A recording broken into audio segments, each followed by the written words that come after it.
Today we admission of a partner. 12 marks question ಸಿಗೋಣಂತ. Admission of a partner ಅಲ್ಲಿ first revaluation account ಇಲ್ಲ revalue ಮಾಡಬೇಕಾಗುತ್ತೆ. ಯಾಕಂದ್ರೆ ಒಬ್ಬ ಅಡ್ಮಿಷನ್ ಆಫ್ ಪಾರ್ಟ್ನರ್ಗೆ ಕೂಡ ಮಾಡಬೇಕಾಗುತ್ತೆ, death of partner, retirement of a partner ಅಥವಾ ಪ್ರಾಫಿಟ್ ಶೇರಿಂಗ್ ರೇಷಿಯೋ ಚೇಂಜ್ ಆದಾಗ ನಾವು ರಿವ್ಯಾಲ್ಯೂಯೇಟ್ ಮಾಡಬೇಕಾಗುತ್ತೆ. ರಿವ್ಯಾಲ್ಯೂಯೇಷನ್ ಮಾಡೋ ಉದ್ದೇಶ ಸಂಸ್ಥೆ ಪ್ರಾಫಿಟ್ನಾಗಿತ್ತು ಅಥವಾ ಲಾಸ್ನಾಗಿದೆ. ಒಬ್ಬ ಹೊಸ ಪಾಲುಗಾರ ಬಂದಾಗ ಆ ಸಂಸ್ಥೆಯ ಪ್ರಾಫಿಟ್ ಮುಂಚಿತವಾಗಿರ್ತಕ್ಕಂಥ ಪ್ರಾಫಿಟ್ ಯಾರಿಗೆ ಸಂಬಂಧಪಡುತ್ತೆ? Old partners. ಅದಕ್ಕೆ ಅದು ಪ್ರಾಫಿಟ್ ಅಥವಾ ಲಾಸ್ ಇದ್ದಿದ್ದು ಓಲ್ಡ್ ಪಾರ್ಟ್ನರ್ಸ್, ನ್ಯೂ ಪಾರ್ಟ್ನರ್ಸ್ ಸಂಬಂಧ ಇರಲ್ಲ. ಅದಕ್ಕೆ ನಾವು ರಿವ್ಯಾಲ್ಯೂಯೇಷನ್ ಅಕೌಂಟ್ ಮಾಡಬೇಕಾಗುತ್ತೆ. ರಿವ್ಯಾಲ್ಯೂ ಅಸೆಟ್ ಆರ್ ಲಯಬಿಲಿಟೀಸನ್ನು ರಿವ್ಯಾಲ್ಯೂ ಮಾಡ್ತಕ್ಕಂಥ ಎಟ್ ಪ್ರೆಸೆಂಟ್ ಅವುಗಳ ವ್ಯಾಲ್ಯೂ ಏನಿದೆ, ಇನ್ಕ್ರೀಸ್ ಆಗಿದೆ ಅಥವಾ ಡಿಕ್ರೀಸ್ ಆಗಿದೆ ಅನ್ನೋ ಉದ್ದೇಶದಿಂದ ನಾವು ರಿವ್ಯಾಲ್ಯೂಯೇಷನ್ ಅಕೌಂಟನ್ನು ಮೇಂಟೈನ್ ಮಾಡ್ತೀವಿ. ಅಂದರೆ what is revaluation account? Revaluation account ಅಂದರೆ ಏನು? Revaluation account is on account prepared in connection with the recording of increasing or decrease in the value of assets and liabilities and to find out the profit or loss on revaluation. ಅಂದರೆ ಒಂದು ಪಾಲುಗಾರಿಕೆ ಸಂಸ್ಥೆಯ ಆಸ್ತಿ asset ಮತ್ತು liabilities ವ್ಯಾಲ್ಯೂವನ್ನು increase ಆಗಿದ್ದರೆ ಅಥವಾ decrease ಆಗಿದ್ದರೆ ಅವುಗಳನ್ನು ಫೈಂಡ್ ಔಟ್ ಮಾಡಿ ಸಂಸ್ಥೆಯ ಪ್ರಾಫಿಟ್ನಾಗೈತೆ ಅಥವಾ ಲಾಸ್ನಲ್ಲೈತೆ ಅಂತ ಲೆಕ್ಕಾಚಾರ ಮಾಡೋ ಸಲುವಾಗಿ ನಾವು ರಿವ್ಯಾಲ್ಯೂಯೇಷನ್ ಅಕೌಂಟನ್ನು ಮೇಂಟೈನ್ ಮಾಡ್ತೀವಿ. Meaning and work or meaning of revaluation account. A revaluation account is an account. Revaluation account is an account prepared in connection with the recording of increase or decrease. Recording of increase or decrease in the value of assets, and liabilities, and to find out the profit or loss on revaluation. ಅಂದರೆ asset R ಲಯಬಿಲಿಟೀಸನ್ನು revalue ಮಾಡೋದರಿಂದ ಸಂಸ್ಥೆ ಪ್ರಾಫಿಟ್ನಾಗೈತೆ ಅಥವಾ ಲಾಸ್ನಾಗೈತೆ ಅಂತ find out ಮಾಡೋ ಸಲುವಾಗಿ ನಾವು revaluation ಅಕೌಂಟನ್ನು maintain ಮಾಡ್ತೀವಿ. ಯಾವ್ಯಾವ ಸಂದರ್ಭಗಳಲ್ಲಿ ರಿವ್ಯಾಲ್ಯೂಯೇಷನನ್ನು ನಾವು ಮೇಂಟೈನ್ ಮಾಡ್ತೀವಿ? ನೆಕ್ಸ್ಟ್ ಹೆಡಿಂಗ್ ಬರ್ತಾರೆ circumstances. Next heading circumstances under which revaluation account is prepared.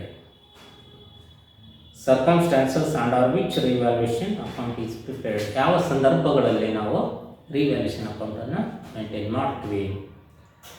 Number 1 admission of a partner. ಯಾವ ಸಂದರ್ಭದಲ್ಲಿ? Admission of a partner. Second one retirement of a partner. Third one death of a partner. Plus fourth one change in profit sharing ratio ಏನಾದ್ರು change ಆಯ್ತು ಅಂದ್ರೆ ಆ ಸಂದರ್ಭದಲ್ಲಿ ಕೂಡ ನಾವು revalue ಮಾಡಬೇಕಾಗುತ್ತೆ. ಈ 4 ಸಂದರ್ಭಗಳಲ್ಲಿ ನಾವು ರಿವ್ಯಾಲ್ಯೂಯೇಷನ್ ಅಕೌಂಟನ್ನು ಮೇಂಟೈನ್ ಮಾಡ್ತೀವಿ. Admission of partner, retirement of a partner, death of a partner, last one ಏನು change in profit sharing ratio. ಈ 4 ಸಂದರ್ಭಗಳಲ್ಲಿ ನಾವು ರಿವ್ಯಾಲ್ಯೂಯೇಷನ್ ಅಕೌಂಟನ್ನು ಮೇಂಟೈನ್ ಮಾಡ್ತೀವಿ. ಇಲ್ಲಿ 12 ಮಾರ್ಕ್ಸಿಗೆ ಒಂದು ಕ್ವಶನ್ ಬರ್ತವೆ. ಅಡ್ಮಿಷನ್ ಆಫ್ ಪಾರ್ಟ್ನರಲ್ಲಿ 12 ಮಾರ್ಕ್ಸ್ ಕ್ವಶನ್. ಇಲ್ಲಿ ಅಡ್ಮಿಷನ್ ಆಫ್ ಪಾರ್ಟ್ನರ್ನಲ್ಲಿ 12 ಮಾರ್ಕ್ಸ್ ಕ್ವಶನ್ ಕೇಳಿದಾಗ first revaluation account, partners capital account and new balance sheet ಮಾಡೋದಾಗುತ್ತೆ. ಇಲ್ಲಿ ಒಂದು problem, take down the problem. Anil and Sunil are partners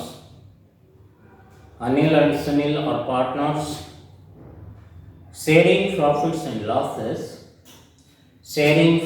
and losses in the ratio of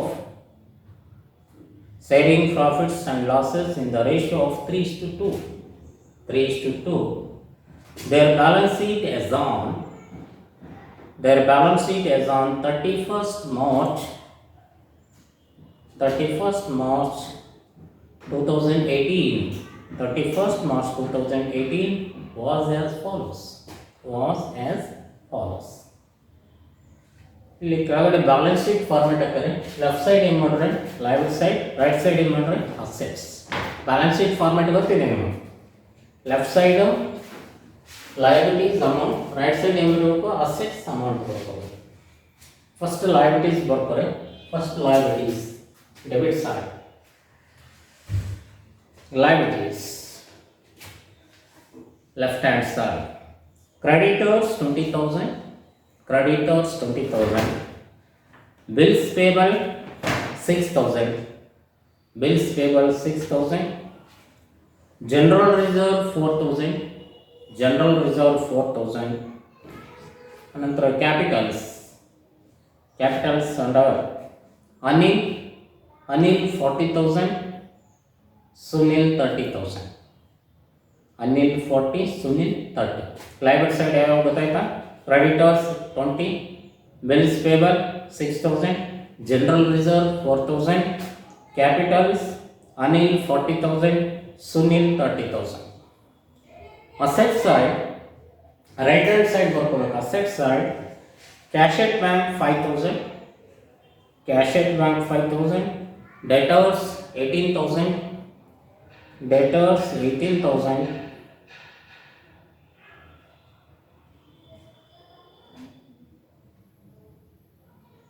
Debtors 18. Stock 70. Stock 17,000. Buildings 30,000. Buildings 30. Furniture 10,000. Machinery 20,000. Machinery 20. Total both sides 1 lakh. Liability side total 1 lakh, asset side total 1 lakh. ಇಷ್ಟು balance ಇದೆ. Next adjustments ಬರುತ್ತಾ. On 1st April 2018, 1/4/2018, 1st April 2018, Vimal is admitted. Vimal ಅನ್ನುವಂಥ new partner ಏನಾಗ್ತಾರೆ, admit ಆಗ್ತಾನೆ. Admit ಅಂದ್ರೆ hospital admit ಅಲ್ಲ, ಇಲ್ಲಿ ಹೊಸ ಪಾರ್ಟ್ನರ್ ಆಗಿ ನೇಮಕ ಆಗ್ತಾನೆ, ಅಡ್ಮಿಷನ್ ಆಗ್ತಾನ ಅಂತೇಳಿ. 1st April 2018, Vimal is admitted into the partnership on the following terms. Next, number 1, adjustments. He should bring. E andre yarange Vimal. He should bring rupees 25,000 as capital, 25,000 as capital, and rupees 8,000 towards goodwill, for 1/6 share, 1/6 share in the future profits. ಇಲ್ಲಿ ಹೊಸ partner ವಿಮೆಲ್ 25,000 ಬಂಡವಾಳ, 8,000 goodwill ತರ್ತಾನ ಅಂತ. Next, second adjustment, depreciate machinery by 10%. And furniture by 5%.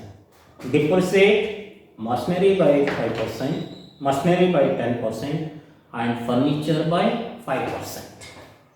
Next, third adjustment, provision for doubtful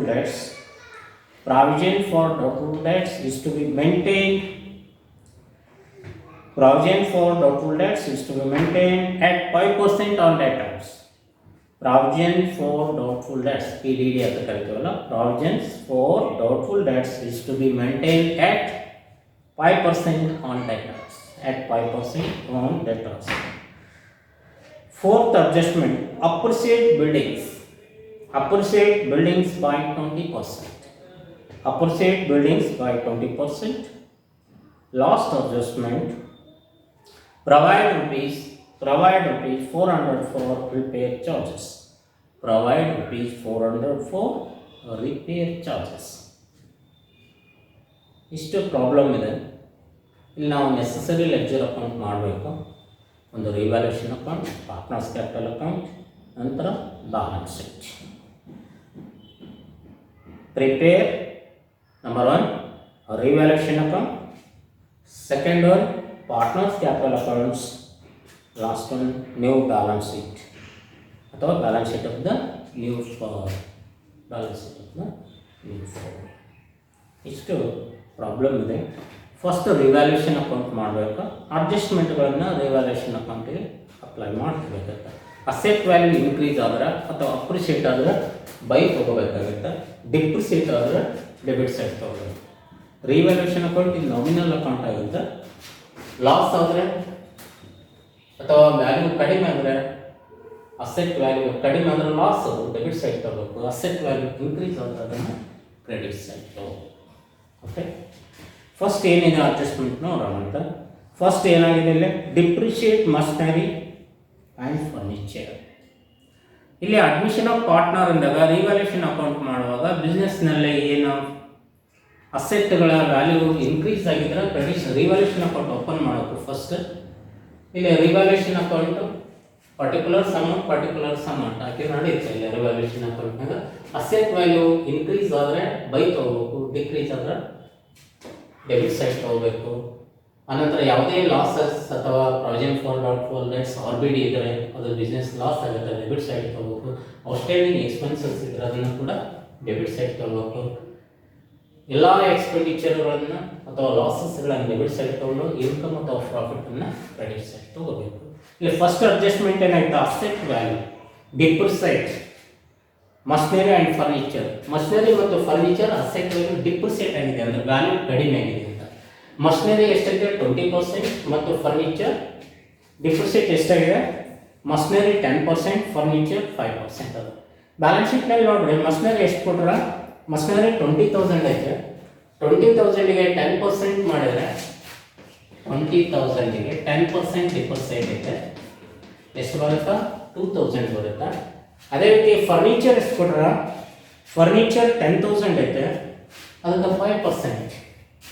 ಇಲ್ಲ 10,000ಗೆ 5% ಮಾಡಿದ್ರೆ ಎಷ್ಟಾಗುತ್ತೆ, 1,000 ಬರುತ್ತೆ. ಸಾರಿ 10,000ಗೆ 5% ಅಂದರೆ ಎಷ್ಟಾಗುತ್ತೆ, 500. ಇಲ್ಲ 20,000 10% 2,000 ಆಗುತ್ತೆ. 10,000ಗೆ 5% ಅಂದರೆ 500. ಅಂದರೆ ಇಷ್ಟು ವ್ಯಾಲ್ಯೂ ಕಡಿಮೆ ಆಗಿದೆ ಅಸೆಟ್ ವ್ಯಾಲ್ಯೂ. 20,000ದಾಗ 2,000 ಕಡಿಮೆ ಇದೆ. ಪ್ರೆಸೆಂಟ್ ವ್ಯಾಲ್ಯೂ ಏನಂತೆ 18,000 ಅಂತ. ಇದು 10,000ದಾಗ ಫರ್ನಿಚರ್ ಡಿಪ್ರಿಸಿಯೇಟ್ ಎಷ್ಟು, ಅದರ ವ್ಯಾಲ್ಯೂ ಎಷ್ಟಾಗಿದೆ 5% ಡಿಕ್ರೀಸ್ ಆಗಿತ್ತು ಅಂದಾಗ, ಡಿಪ್ರಿಸಿಯೇಟ್ ಆಗಿತ್ತು ಅಂದಾಗ 500, ಅದರ ವ್ಯಾಲ್ಯೂ ಕಡಿಮೆ ಇದೆ. ಆ್ಯಟ್ ಪ್ರೆಸೆಂಟ್ ಅದರ ವ್ಯಾಲ್ಯೂ 9,500 ಅಲ್ಲ. ಆನಂತರ ನೆಕ್ಸ್ಟ್ ಅಡ್ಜಸ್ಟ್ಮೆಂಟ್ ಏನಿದೆ, provision for doubtful debts to be maintain 5% of debtors. ಅಂದರೆ ಉದ್ರಿ ಕೊಟ್ಟದ್ರಲ್ಲಿ ಡೆಟಾರ್ಸ್ನಲ್ಲಿ 5% ಡೌಟ್ ಅಂತ. ನಾವು ಉದ್ರಿ ಮಾರಾಟ ಮಾಡಿದಾಗ ಸಮ್ ಕಸ್ಟಮರ್ಸ್ ಏನು ಮಾಡ್ತಾರೆ, ಇನ್ ಟೈಮ್ ಪೇಮೆಂಟ್ ಮಾಡಲ್ಲ, ಕೆಲವು ಮಂದಿ ಕೊಡೋದಿಲ್ಲ, ಅದಕ್ಕೆ ಸಮ್ ಪರ್ಸೆಂಟೇಜ್ ನಾವು ಲಾಸ್ ಅಂತ ಹೇಳಿದಿರ್ತೀವಿ.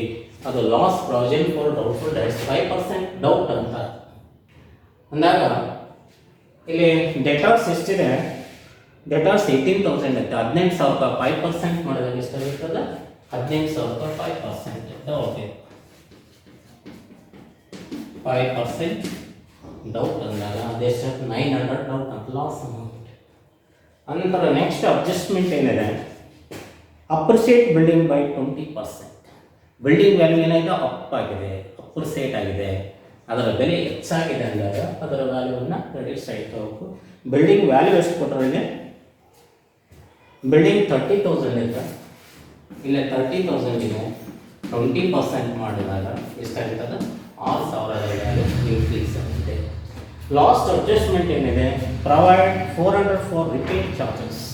ಇಲ್ಲಿ ಯಾವುದೋ ಒಂದು ರಿಪೇರ್ ಮಾಡಿರ್ತಾರೆ, ವೆಹಿಕಲ್ ರಿಪೇರ್ ಇರ್ಬೋದು ಅಥವಾ ಬಿಲ್ಡಿಂಗ್ ರಿಪೇರ್ ಇರ್ಬೋದು, ರಿಪೇರ್ ಚಾರ್ಜಸ್ ಎಷ್ಟಿದೆ 400 ಇದೆ ಅಂದಾಗ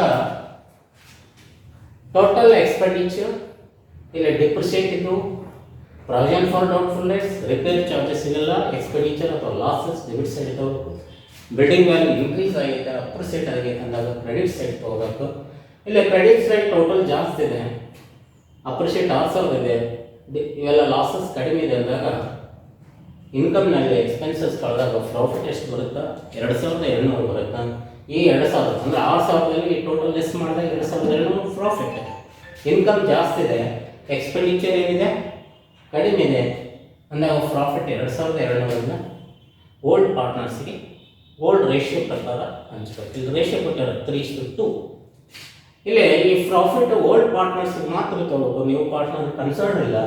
ಇದು ಓಲ್ಡ್ ಹಿಂದಿನ ವರ್ಷದ ಒಟ್ಟ ವೆಚ್ಚದಲ್ಲಿ ಆದಾಯದಲ್ಲಿ ಖರ್ಚನ್ನು ತೆಗೆದಾಗ ಏನು ಪ್ರಾಫಿಟ್ ಬರ್ತಾ ಇದೆ ಓಲ್ಡ್ ಪಾರ್ಟ್ನರ್ಸ್, ನ್ಯೂ ಪಾರ್ಟ್ನರ್ಸ್ ಸಂಬಂಧಿರಲ್ಲ ಓಲ್ಡ್ ಪಾರ್ಟ್ನರ್ಸ್ಗೆ ಅವರ ಓಲ್ಡ್ ರೇಷಿಯೋ ಪ್ರಕಾರ ಪ್ರಾಫಿಟನ್ನು ಹಂಚಬೇಕು. ಇಷ್ಟು ಮಾಡಿದಾಗ ಪ್ರಾಫಿಟ್ 2200 ಪಾರ್ಟ್ನರ್ಸಿಗೆ ಬರುತ್ತೆ. ಇಷ್ಟು ರಿವ್ಯಾಲ್ಯೂಷನ್ ಅಕೌಂಟ್. ರಿವ್ಯಾಲ್ಯೂಷನ್ ಅಕೌಂಟ್ ಆದ್ರೆ ನೆಕ್ಸ್ಟ್ ಏನು ಮಾಡೋದು ಪಾರ್ಟ್ನರ್ಸ್ ಕ್ಯಾಪಿಟಲ್ ಅಕೌಂಟ್. ಇಲ್ಲಿ ಪಾರ್ಟ್ನರ್ಸ್ ಕ್ಯಾಪಿಟಲ್ ಅಕೌಂಟಲ್ಲಿ ಏನೇನು ಬರುತ್ತಾ, ಪಾರ್ಟ್ನರ್ಸ್ ಕ್ಯಾಪಿಟಲ್ ಅಲ್ಲಿ ಫಸ್ಟ್ ಓಲ್ಡ್ ಪಾರ್ಟ್ನರ್ಸ್ ಕ್ಯಾಪಿಟಲ್ ತಗೋಬೇಕು. ಅವರ ಬಂಡವಾಳ ಬ್ಯಾಲೆನ್ಸ್ ಶೀಟ್ನಲ್ಲಿ ಕೊಟ್ಟಿರ್ತಾರೆ. Anil and Vimal old partners, Anil and Sunil Vimal ಇದೆ. Anil Sunil Vimal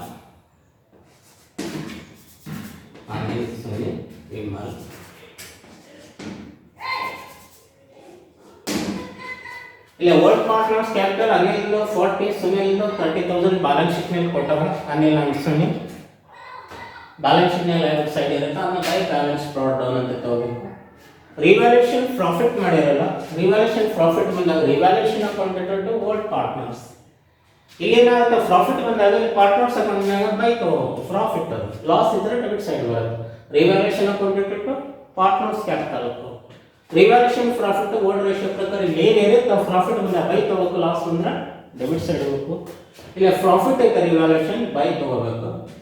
general reserve old balance ಶೀಟ್ನಲ್ಲಿ ಡೆಬಿಟ್ ಸೈಡ್ ಇರುತ್ತೆ, ಸಮ್ ಅಮೌಂಟ್ ರಿಸರ್ವ್ ಇರುತ್ತೆ, ಅದನ್ನು ಕೂಡ ಪಾರ್ಟ್ನರ್ಸ್ಗೆ ರೇಷಿಯೋ ಪ್ರಕಾರ ಬೈ ತಗೋಬೇಕು. ಜನರಲ್ ರಿಸರ್ವ್ ಅದನ್ನು ರೇಷಿಯೋ ಪ್ರಕಾರ ಟೋಟಲ್ ಜನರಲ್ ರಿಸರ್ವ್ ಎಷ್ಟಿದೆ 4000 ಐತೆ, ಅದನ್ನು 3/5 2/5 ಮಾಡಿದಾಗ ಏನು ಬರುತ್ತೆ 2400 1600 ಬರುತ್ತೆ.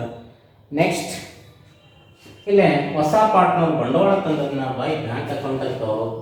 ನ್ಯೂ ಪಾರ್ಟ್ನರ್ 25,000 ಅಂತಂದನ ಕ್ಯಾಪಿಟಲ್ ತಂದನಲ್ಲ ಬ್ಯಾಂಕ್ ಅಂತ ತಗೋಬೇಕು. ಆನಂತರ ಗುಡ್ ವಿಲ್ ಎಷ್ಟು ತಂದನ 8,000 ತಂದನ, 8,000ನ ಓಲ್ಡ್ ರೇಷಿಯೋ ಪ್ರಕಾರ ಓಲ್ಡ್ ಪಾರ್ಟ್ನರ್ಸ್ಗೆ ಹಂಚಬೇಕು. 8,000 ಇಂಟು 3/5 2/5. ಇಲ್ಲ ಡೆಬಿಟ್ ಸೈಡ್ ಯಾವುದೇ ಎಂಟ್ರಿ ಇಲ್ಲ, ಟೋಟಲ್ ಮಾಡೋದನ್ನ ಟೋಟಲ್ ಮಾಡಿದಾಗ ಅನಿಲ್ ಎಷ್ಟಿದೆ 48,520 35,680 25,000 ಸೇಮ್ ಟೋಟಲ್ ತಗೋಬೇಕು.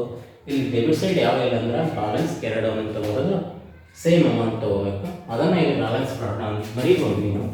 ಬ್ಯಾಲೆನ್ಸ್ ಬ್ರಾಟ್ ಡೌನ್ 48,520 35,680 ಅನಂತರ 25,000. ಈ ರೀತಿಯಾಗಿ ಈ ಕ್ಯಾಪಿಟಲ್ ಬ್ಯಾಲೆನ್ಸನ್ನು ನೆಕ್ಸ್ಟ್ ನ್ಯೂ ಬ್ಯಾಲೆನ್ಸ್ ಶೀಟ್ ತೊಗೊಂಡು ಹೋಗಬೇಕಾಗುತ್ತೆ. ನ್ಯೂ ಬ್ಯಾಲೆನ್ಸ್ ಶೀಟ್ನಲ್ಲಿ ಅಡ್ಜಸ್ಟ್ಮೆಂಟ್ಗಳೊಂದಿಗೆ ನ್ಯೂ ಬ್ಯಾಲೆನ್ಸ್ ಶೀಟನ್ನು ನಾವು ಪ್ರಿಪೇರ್ ಮಾಡಬೇಕಾಗುತ್ತೆ. ಈ ನ್ಯೂ ಬ್ಯಾಲೆನ್ಸ್ ಶೀಟನ್ನು ನೆಕ್ಸ್ಟ್ ಕ್ಲಾಸ್ನಲ್ಲಿ ನೋಡೋಣ. Okay, thank you.